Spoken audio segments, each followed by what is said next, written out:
Kanye ntandike. Ni bino ebintu Megadi byakuweereza? Ni bino Megadi byampeereza okuva mu America. Sata yerenze tongwawo. Era nditandika leero.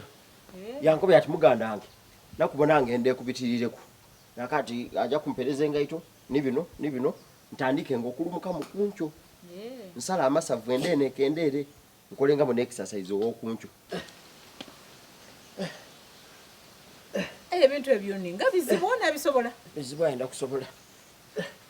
Kanze njiri. Kali.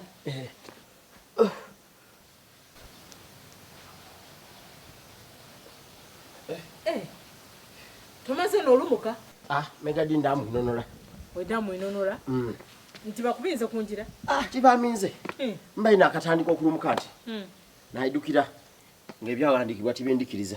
Byawandikibwa ki? Mu Bible. Bible wawo awatakwikiriza kulumuka. Yetoidinga Bible yamala yabyogera ku ngero. Mu Proverbs. Erina getuuka yene yayogera.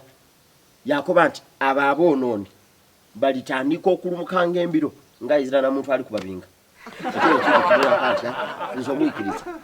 Atasuubira kwonoona. Atali mwononi. Ntandika nti okulumuka embiro ku luguudo. Abantu batandike n'okunkuba ati uyo omwonooni. Nabireka nairaka. Bible. Akasade wolikanafu bunafu bikulemye. Koba oti biinemye. Ndikanafu? Olikanafu bikulemye. Mama ngenze Bible nendobaire okulumuka. Siya. Nze eroba kuba Bible. Ku nsumulula gye mbaire nsumuluyiremu. Nze gwobona ngulindi ganga. Bible.